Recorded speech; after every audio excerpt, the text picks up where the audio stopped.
Everyone, ഞാൻ ഇന്ന് നിങ്ങളോട് പറയാൻ പോകുന്നത് UI/UX ഡിസൈനിങ്ങിനെ കുറിച്ചിട്ടാണ്. നമ്മുടെ ഈ ചാനലിൽ വളരെയധികം ക്രിയേറ്റീവ് ആയിട്ടുള്ളതും അതുപോലെ തന്നെ ഇന്നത്തെ ഈ ഒരു ജോബ് മാർക്കറ്റിൽ വരുന്ന മാറ്റങ്ങളെ കുറിച്ചിട്ടൊക്കെ ആയിരിക്കും ഞാൻ കൂടുതലും വീഡിയോസ് അപ്ലോഡ് ചെയ്യുക. അത്തരത്തിലുള്ള വീഡിയോസ് നിങ്ങൾക്ക് ഇഷ്ടമാണെങ്കിൽ മറക്കാതെ നിങ്ങൾ സബ്സ്ക്രൈബ് ബട്ടൺ അമർത്തുക. അത് എന്നോട് ചെയ്ത വളരെ വലിയൊരു സപ്പോർട്ടായിരിക്കും. അതുപോലെ തന്നെ വീഡിയോ കണ്ടതിന് ശേഷം നിങ്ങൾക്ക് വീഡിയോസ് ഇഷ്ടപ്പെടുകയാണെങ്കിൽ അത് ഷെയർ ചെയ്യാനും ലൈക്ക് ചെയ്യാനും മറക്കരുത്. സോ നമ്മൾക്ക് ഇന്നത്തെ വീഡിയോയിലേക്ക് കടക്കാം. വെൽക്കം. ആദ്യമായി UI എന്താണെന്ന് നമുക്ക് നോക്കാം. UI എന്ന് പറയുന്നത് യൂസർ ഇന്റർഫേസ് ആണ്. നമ്മൾ ആദ്യമായിട്ട് ഒരു വെബ്സൈറ്റ് അല്ലെങ്കിൽ ഒരു ആപ്പ് ഓപ്പൺ ചെയ്യുമ്പോൾ നമ്മൾ കാണുന്ന ആദ്യത്തെ ഒരു പേജ് ഉണ്ടല്ലോ, ആ ഒരു ഫസ്റ്റ് ലുക്ക് ഉണ്ടല്ലോ, അതിനെയാണ് യൂസർ ഇന്റർഫേസ് എന്ന് പറയുന്നത്. എക്സാമ്പിൾ പറയുകയാണെങ്കിൽ സൊമാറ്റോ അല്ലെങ്കിൽ തലാബ് അല്ലെങ്കിൽ KFC ഇവയുടെയൊക്കെ നമ്മൾ ആപ്പ് ഓപ്പൺ ചെയ്യുമ്പോൾ ആദ്യം തുറന്നു വരുന്ന ആ ഒരു പേജ് ഉണ്ടല്ലോ, അതിൽ ഐക്കൺസ് ഒക്കെ വിസിബിൾ ആണ്. യൂസർക്ക് വേണ്ടുന്ന എല്ലാ കാര്യങ്ങളും നല്ല ബ്യൂട്ടിഫുൾ ആയിട്ട് വിസിബിൾ ആയിട്ട് ഉണ്ടാകും. ആ ഒരു കാര്യത്തെയാണ് നമ്മൾ യൂസർ ഇന്റർഫേസ് എന്ന് പറയുന്നത്. UX എന്നത് യൂസർ എക്സ്പീരിയൻസ് ആണ്. ഒരു യൂസർ ആദ്യമായിട്ടൊരു ആപ്പ് അല്ലെങ്കിൽ വെബ്സൈറ്റ് ഓപ്പൺ ചെയ്യുമ്പോൾ കാണുന്ന കാര്യങ്ങൾ മാത്രമല്ല, അവർ ഫീൽ ചെയ്യുന്ന അല്ലെങ്കിൽ അവർ എക്സ്പീരിയൻസ് ചെയ്യുന്ന കാര്യങ്ങളും വളരെ ഇമ്പോർട്ടൻ്റ് ആണ്. അതായത് നമ്മളൊരു ഐക്കൺ ക്ലിക്ക് ചെയ്യുകയാണ്, അത് ക്ലിക്ക് ചെയ്യുമ്പോൾ വരുന്ന നെക്സ്റ്റ് പേജ് അല്ലെങ്കിൽ ആനിമേഷൻ അങ്ങനെയുള്ള പല ക്രിയേറ്റീവ് ആയിട്ടുള്ള കാര്യങ്ങളുണ്ടല്ലോ, അതൊരു നല്ല എക്സ്പീരിയൻസ് ആണ് യൂസർക്ക് നൽകുന്നത്. അത് ഈക്വലി ഇമ്പോർട്ടൻ്റ് ആണ്. നിങ്ങൾ ഏത് ബാക്ക്ഗ്രൗണ്ടിലുള്ള ആളാണെങ്കിലും, ക്രിയേറ്റീവ് ഫീൽഡിലുള്ളതോ അല്ലാത്തതോ ഉള്ള ആളാണെങ്കിലും നിങ്ങൾക്ക് UI/UX ഡിസൈനിങ് ഫീൽഡിലേക്ക് കടന്നു വരാവുന്നതാണ്. ഇന്ന് ഡിജിറ്റൽ വേൾഡാണ് അല്ലെ. ഈ ഒരു വേൾഡിൽ എല്ലാ കാര്യങ്ങളും ഓൺലൈനായിട്ടാണ് നടക്കുന്നത്. മുൻപ് ഓഫ്ലൈനായിട്ട് ചെയ്തുകൊണ്ടിരുന്ന പല ബിസിനസ്സുകളും ഓൺലൈനിലേക്കും കൂടി അവരുടെ ചുവട് ഉറപ്പിച്ചിരിക്കുന്നു. അതുകൊണ്ട് തന്നെ ഈ ഒരു ഫീൽഡിൽ വളരെയധികം ജോബ് ഓപ്പർച്യൂണിറ്റി ആണുള്ളത്. ഏതൊരു ബിസിനസ്സിനാണെങ്കിലും ഓൺലൈനായിട്ട് വർക്ക് ചെയ്യണമെങ്കിൽ, അവർക്ക് കാര്യങ്ങൾ ചെയ്ത് തീർക്കണമെങ്കിൽ തീർച്ചയായിട്ടും അവർക്കൊരു വെബ്സൈറ്റോ അല്ലെങ്കിൽ ആപ്പോ ആവശ്യമാണ്. അതുകൊണ്ട് തന്നെ UI/UX ഡിസൈനിങ്ങിൻ്റെ സാധ്യത വളരെ വൈഡാണ്. ഇതിൽ കോഡിംഗ് ഒന്നും വരുന്നില്ല. അതുകൊണ്ട് തന്നെ പഠിക്കാനും എളുപ്പമാണ്. ക്രിയേറ്റീവായിട്ട് അവർക്ക് താല്പര്യം ഉണ്ടെങ്കിൽ തീർച്ചയായിട്ടും നല്ല രീതിയിൽ വർക്ക് ചെയ്ത് നല്ലൊരു പൊസിഷനിലേക്ക് എത്താനും അവർക്ക് സാധിക്കും. ഏത് ഇൻഡസ്ട്രി ആണെങ്കിലും, അത് IT ആയിക്കോട്ടെ, e-commerce ആയിക്കോട്ടെ, ഹെൽത്ത് കെയർ ആയിക്കോട്ടെ, ഇതൊക്കെ ഓൺലൈനിലേക്ക് വന്നിരിക്കുന്നത് കൊണ്ട് തന്നെ UI/UX ഡിസൈനേഴ്സിൻ്റെ ജോലി സാധ്യത വളരെയധികം കൂടുതലാണ്. ഇത് ബിസിനസ്സിനെ ഡെവലപ്പ് ചെയ്യാനും നല്ല രീതിയിൽ വളരാനും സഹായിക്കുന്നു. ഇനി നമ്മൾ പറയാൻ പോകുന്നത് എന്തൊക്കെ ബേസിക് പ്രിൻസിപ്പിൾസ് ആണ് UI ഡിസൈനിങ്ങിൽ വരുന്നത് എന്നതിനെ കുറിച്ചിട്ടാണ്. അതിൽ ഇമ്പോർട്ടൻ്റ് ആയിട്ടുള്ളത് കളറിനെ കുറിച്ചിട്ടും ടൈപ്പോഗ്രഫിയെ കുറിച്ചിട്ടും ഗ്രിഡ് സിസ്റ്റത്തെ കുറിച്ചിട്ടും ബാലൻസിനെ കുറിച്ചിട്ടും കോൺട്രാസ്റ്റിനെ കുറിച്ചിട്ടും ഒക്കെയാണ്. അതിലേക്ക് നമുക്ക് കടക്കാം. കളർ എങ്ങനെ ഉപയോഗിക്കണം, എങ്ങനെയാണ് ആ കളർ കണ്ടുപിടിക്കേണ്ടത്, എവിടെയാണ് അത് യൂസ് ചെയ്യേണ്ടത്, അതുപോലെ തന്നെ ടോപ്പോഗ്രഫി ആണെങ്കിൽ ഫോണ്ട് സൈസും അതിൻ്റെ സ്റ്റൈലും എങ്ങനെയാണെന്ന് അത് ശരിക്കും മനസ്സിലാക്കേണ്ട ആവശ്യമുണ്ട്.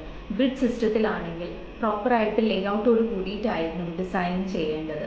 എങ്കിൽ മാത്രമാണ് ഒരു പ്രൊഫഷണൽ ടച്ച് അതിനുണ്ടാകുള്ളൂ. ബാലൻസിൻ്റെ കാര്യമാണെങ്കിൽ വിഷ്വൽ ബാലൻസ്, കളർ ബാലൻസ് ഇതൊക്കെ ശ്രദ്ധിച്ചിട്ട് വേണം ഡിസൈൻ ചെയ്യാൻ വേണ്ടിയിട്ട്. അതുപോലെ തന്നെ വളരെയധികം ശ്രദ്ധിക്കേണ്ട മറ്റൊരു കാര്യമാണ് കോൺട്രാസ്റ്റ്. ഏതാണ് ആദ്യം എടുത്ത് കാണിക്കേണ്ടത്, ഏതാണ് അതിന് ശേഷം കാണാൻ ഉണ്ടാകേണ്ടത്, അതുപോലെയുള്ള കാര്യങ്ങളൊക്കെ ശ്രദ്ധിച്ചിട്ടായിരിക്കണം ഒരു ഡിസൈനർ ഒരു വർക്ക് കംപ്ലീറ്റ് ചെയ്യേണ്ടത്.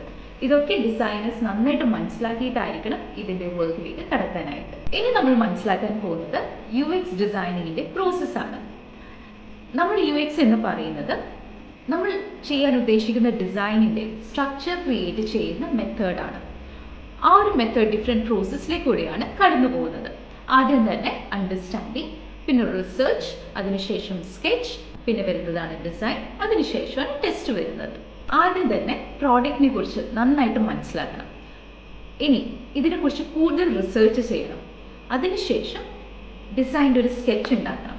ആ സ്കെച്ച് കംപ്ലീറ്റ് ആയതിനു ശേഷം പ്രോഡക്റ്റ് ഡിസൈൻ ചെയ്യണം. ഇതാണ് UX പ്രോസസ്സ് എന്ന് പറയുന്നത്. ഇനി ഈ പ്രോഡക്റ്റ് ഉണ്ടല്ലോ, അതിനെ യൂസർ ഇൻ്റർഫേസ് ചെയ്യണം. അതാണ് UI ചെയ്ത് ഇൻ്റർഫേസ് ഡിസൈൻ ചെയ്യും. അതാണ് ഈ ഒരു പ്രോസസ്സ്. ഇനി UI/UX ഡിസൈനിങ്ങിൽ ഒരു എക്സ്പേർട്ട് ആകാൻ വേണ്ടി നിങ്ങൾ തീർച്ചയായിട്ടും അറിഞ്ഞിരിക്കേണ്ട ഒരു കാര്യമാണ് ഇതിൻ്റെ ടൂൾസ് പഠിച്ചിരിക്കുക എന്നുള്ളത്. അതായത് നമ്മളിവിടെ മെയിനായിട്ടും യൂസ് ചെയ്യുന്ന സോഫ്റ്റ്വെയർസ് എന്ന് പറയുന്നത് അഡോബ് എക്സ്ട്രീം, പിഗ്മയും അതുപോലെ സ്കെച്ചുമാണ്. ഇതിൽ ഏതെങ്കിലും ഒന്നിൽ നിങ്ങൾ എക്സ്പേർട്ട് ആയിരിക്കണം. 3 പറയാൻ സാധിച്ചാൽ വളരെ നല്ലതായിരിക്കും. ഇനി ഈ ഒരു ഏരിയയിൽ അല്ലെങ്കിൽ ഈ ഒരു പെർട്ടിക്കുലർ ഫീൽഡിൽ നിങ്ങളുടെ അറിവ് എപ്പോഴും നിങ്ങൾ ഡെവലപ്പ് ചെയ്തുകൊണ്ടേയിരിക്കുക, അപ്ഡേറ്റ് ആയിക്കൊണ്ടേയിരിക്കുക. അതിനായിട്ട് നിങ്ങൾക്ക് റീഡിംഗ് ഹാബിറ്റ്സ് ഡെവലപ്പ് ചെയ്തെടുക്കേണ്ട ആവശ്യമുണ്ട്. ഈ ഒരു ടോപ്പിക്കിനെ കുറിച്ചിട്ടുള്ള നല്ല നല്ല ബുക്സ് ഉണ്ട്, ഓഡിയോ ബുക്സ് ഉണ്ടാകും. ഓക്കെ ഓക്കെ അതൊക്കെ നിങ്ങൾ ഫോളോ ചെയ്യുക.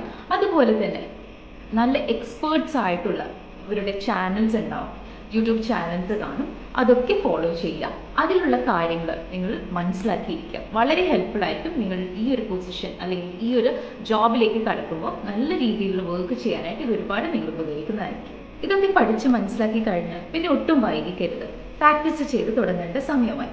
നിങ്ങൾ നല്ല രീതിയിൽ UI പ്രിൻസിപ്പിൾസും അതുപോലെ UX പ്രോസസ്സും മെത്തേഡ്സും ഒക്കെ മനസ്സിലാക്കി കഴിഞ്ഞാൽ നിങ്ങൾ പ്രാക്ടീസ് ചെയ്ത് തുടങ്ങുക.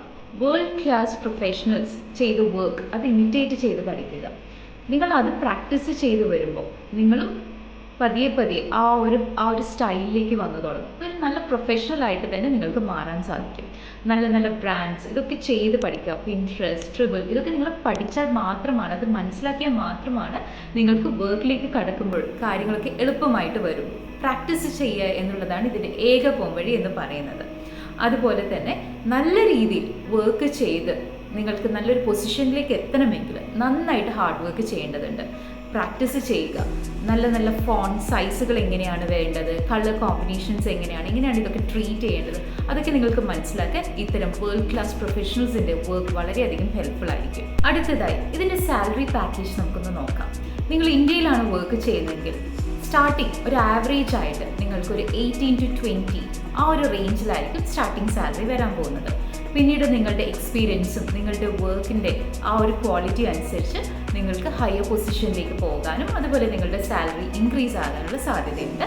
അത് ഏകദേശം 1.5 lakhs ആ ഒരു റേഞ്ചിലേക്ക് പെർ മന്ത് ആ ഒരു റേഞ്ചിലേക്ക് പോകാനുള്ള സാധ്യതയുണ്ട്. ഇനി എന്തൊക്കെ ജോബ് പൊസിഷൻസിലേക്കാണ് UI UX ഡിസൈനിങ് കംപ്ലീറ്റ് ചെയ്ത് കഴിഞ്ഞാൽ നിങ്ങൾക്ക് ജോയിൻ ചെയ്യാൻ പറ്റാൻ നമുക്ക് നോക്കാം. Wireframe expert, information architect, അതുപോലെ visual designer, product designer, UI UX designer, അങ്ങനെയുള്ള ഡിഫറെൻറ്റ് പൊസിഷൻസിലേക്കും നിങ്ങൾക്ക് ജോയിൻ ചെയ്യാൻ സാധിക്കും. UI UX ഡിസൈനിങ്ങിനെ കുറിച്ചിട്ട് നിങ്ങൾക്ക് കൂടുതൽ ഇൻഫർമേഷൻ വേണമെങ്കിൽ നിങ്ങൾക്ക് എന്നെ കോൺടാക്റ്റ് ചെയ്യാം. അതുപോലെ തന്നെ ഞാൻ നേരത്തെ പറഞ്ഞ പോലെ നമ്മുടെ ഈ വീഡിയോ ഇഷ്ടപ്പെട്ടിട്ടുണ്ടെങ്കിൽ ലൈക്ക് ചെയ്യാനും ഷെയർ ചെയ്യാനും മടിക്കരുത്. മറ്റൊരു ഇൻഫോർമേറ്റീവ് വീഡിയോ നമ്മൾക്ക് വീണ്ടും കാണാം. Thank you so much for watching.